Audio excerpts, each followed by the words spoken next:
Rappel. Que vous l'aimez, que vous l'aimiez pas, peu importe. 2.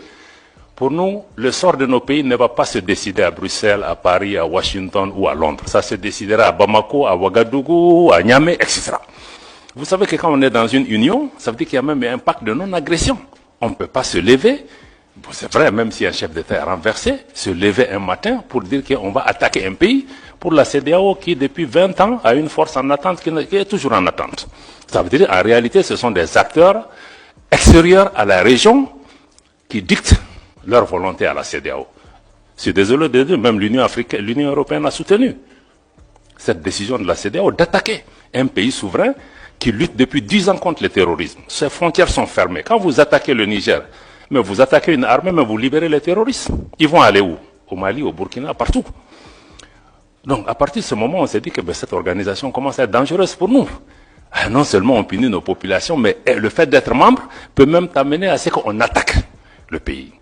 Donc c'est là que le Mali et le Burkina ont décidé que si la CEDEAO attaque le Niger, mais nous qui considérons que nous on est entré en guerre contre l'organisation. Je pense que c'est notre réponse qui a d'ailleurs dissuadé. En définitive, les gens ont commencé à comprendre que bon, Niamey, ça ne sera pas une promenade de santé. On va faire face à 3 armées qui sont en guerre depuis 10 ans. Que vous l'aimez, que vous l'aimiez pas, peu importe. Pour nous, le sort de nos pays ne va pas se décider à Bruxelles, à Paris, à Washington ou à Londres. Il se décidera à Bamako, à Ouagadougou, à Niamey. Depuis bientôt 3 ans, ils ont fait un choix. Appartenir à cette Afrique qui se lève, une Afrique libre, souveraine et indépendante, et quitter les rangs de ceux qui préfèrent rester dans une Afrique qui se couche comme une serpillière, qui accepte s'embrancher, son rôle de vassal face à l'Occident.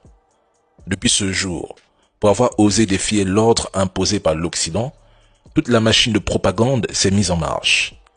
Et comme le disait Anne-Sophie Havé, ils n'ont même plus besoin de faire le sale boulot en Afrique. Ce sont désormais des Africains qui s'en chargent pour eux.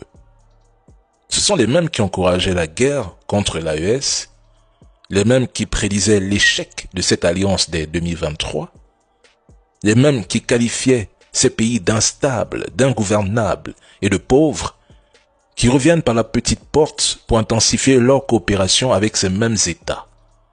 D'autres reconnaissent désormais l'AES comme une réalité géopolitique alors qu'hier encore, ils misaient sur son effondrement rapide et sa dislocation.